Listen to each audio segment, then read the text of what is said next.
What's up? It's your boy Neon Schlong once again. This tutorial we're going to be going over how to make a dark synth bass. That good heavy stuff, that wide stuff, that big stuff. Now, if you couldn't tell from my previous tutorial, I don't like to just hold your hand and give you step-by-step directions and package it all up in a nice little preset at the end that you can download and like on Twitter. No, this is honest schoolwork. This is education, okay? This is the philosophy behind it all. And you learn with me during these. Kinda not really, because I already know most of this, maybe all of it. But it's still a learning experience because I'm not a teacher, okay? I'm an artist. And that leads me, nice little segue here actually, on my philosophy of sound design. And as an artist, not a musician, an actual artist, I like to put everything on my palette, okay? Everything I will use in a song, I will put there before I do anything. So for an example, alright, to make a dark synth bass, you need your synth, alright? But then you need your palette. So what is that going to be? That's going to be a patcher, okay? Let's erase this. There's no handouts here. New patcher. And now we pick up our palette with our virtual hand and we start placing elements that we believe we may use, alright? So let's break down a dark synth bass. We got our synth, we got distortion, we got EQ, we got multiband depression. Well, that was a little bit of slip there. My depression showing through. I'm a very sad person. I meant compression. So let's add the distortion, EQ, and depression.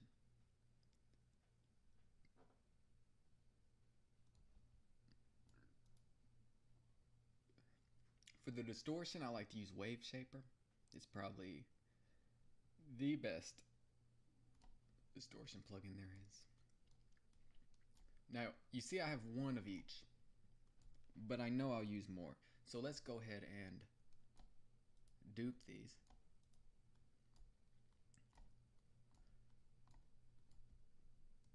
A spacious workspace is more helpful than you would imagine. It's very important to feel comfortable in your environment. I think this is a lot of problems I see with people. They're nervous and they just don't understand that whatever they make will be okay. Nobody may like it, but they'll like it. And that's all we can really ask for.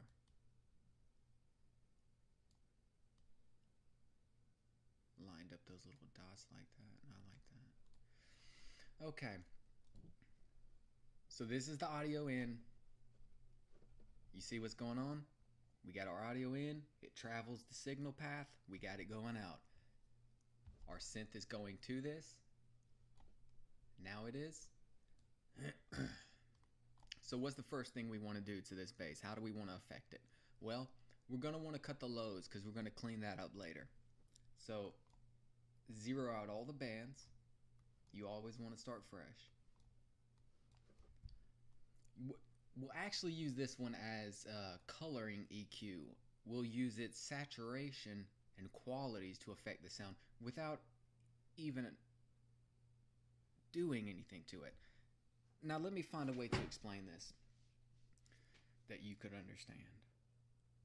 Every EQ has its own color. Yes, it affects the sound even without bands. Just the sound running through its algorithm will affect the sound. So that's what we'll use this one as. We'll call this color EQ. We'll bring in another one and we'll use this one as an actual EQ to do our dips and boosts and cuts and whatever. So as I said, zero out all the bands. You always want to start fresh. Now we're going to want a low cut.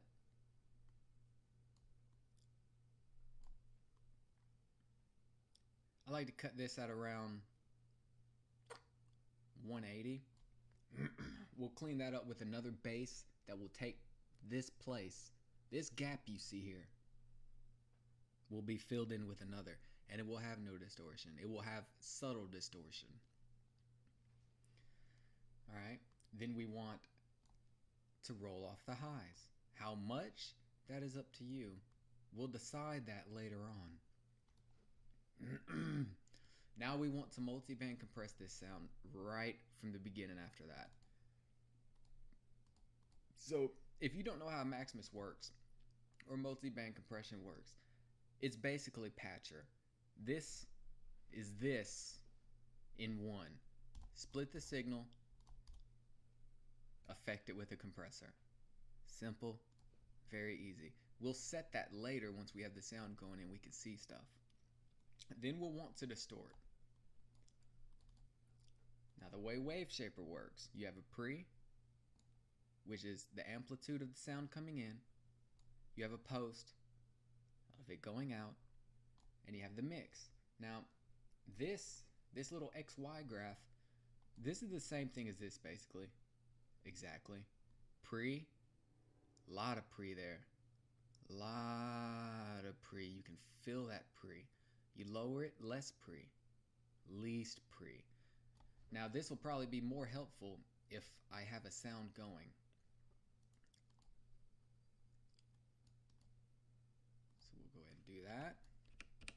Get that going. Yes. Do we have a sound in Dune yet? Yes, we do. Now we must find why our sound isn't going. These things happen sometimes, and you know what it probably is? See, Patcher is a very modular natured plugin. See, I didn't actually plug the sound out.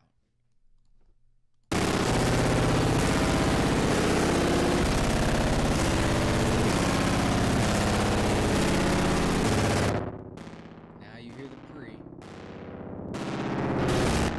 and then the post. See that? See that? It's almost gentle there. So I like to go about right here.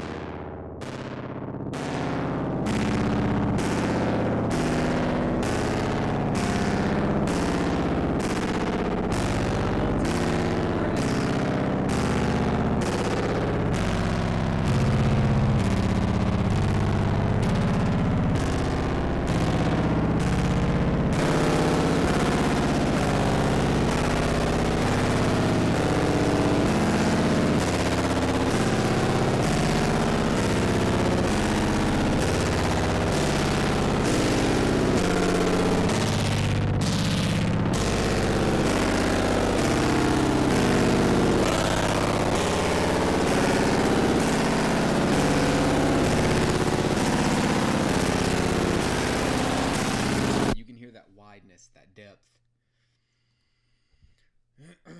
So we have our distortion, multiband compression. We didn't go back over the EQ to do our boost and our cut.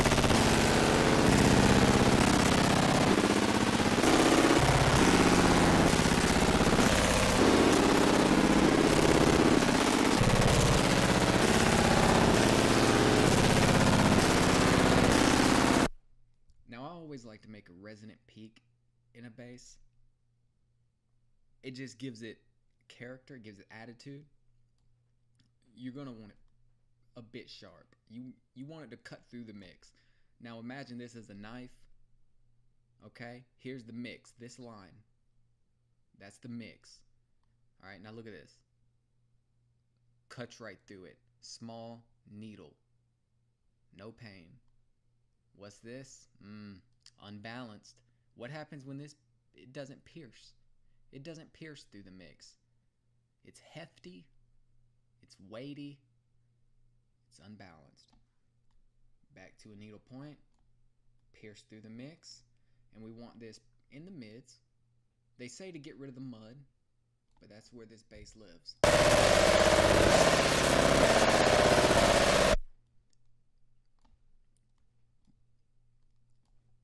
We'll want to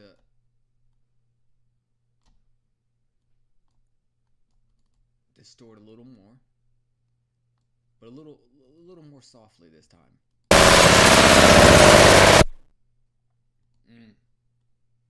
I like that. Now we have to multi-band compress again to smooth out that resonance we just did.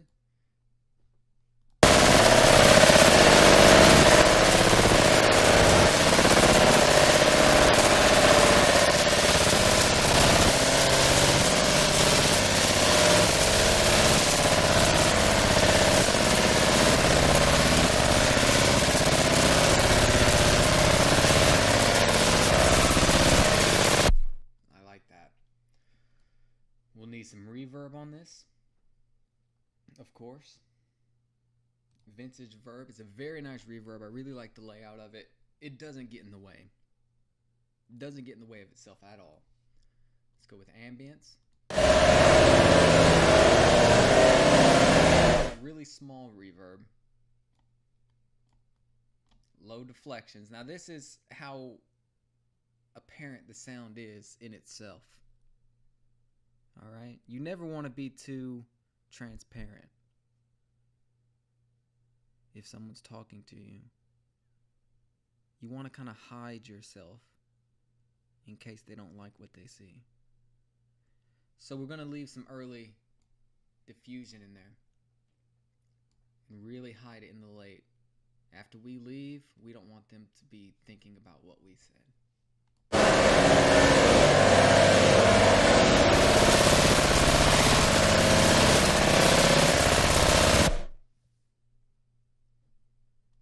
This knob here, we will separate the sound, really make it wide. You can just go 100% on this.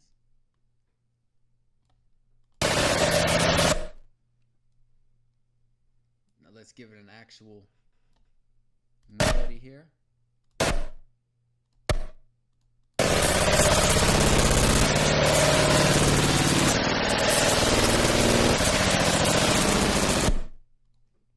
Now, remember, I haven't even touched the synthesizer.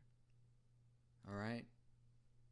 Once I start doing that, it's gonna...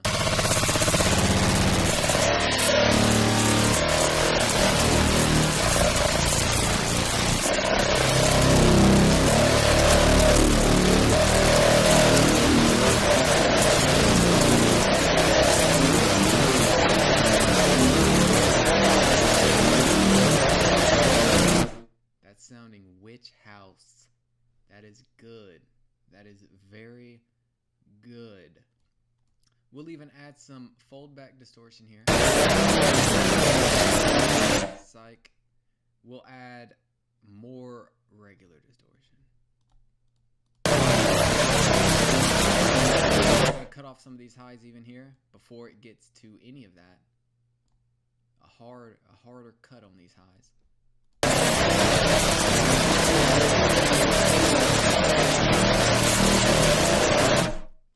Let's go ahead and do that regular bass down below. Where is this? Alright, clean channel.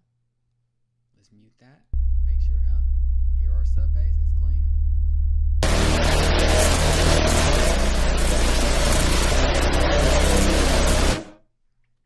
Now,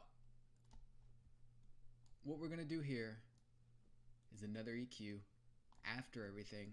We'll call this the post EQ. We're just going to really dial it in. Really dial it in. Make it more music.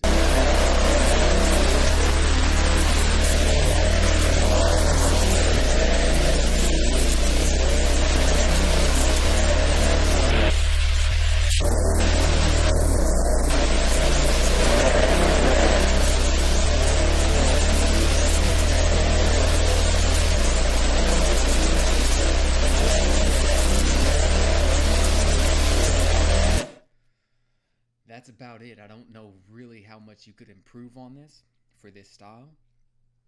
as you can see, it's just a reverb, patcher, and Dune 2 and a sub-bass synth. Now, you could take this further if you wanted. If you really wanted to amp it up and give it some juice, you could even do something crazy like add another oscillator.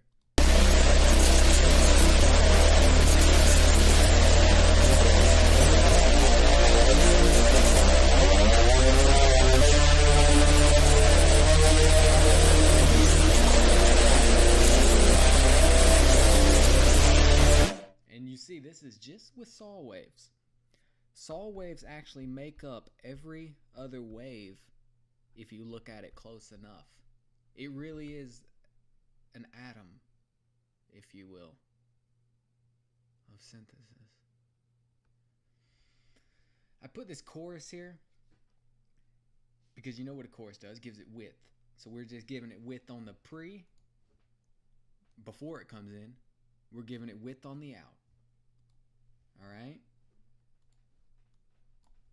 I think that is about it. That is it. And quite honestly, I'm shocked at this. I'll use this on a song. Alright. I hope that helped you come to grips in terms of how you should be acting in a DAW or digital audio workstation. Don't ever follow steps. Always do it yourself. Come up with a game plan. You sit, you look, you do. Okay? Thanks for watching.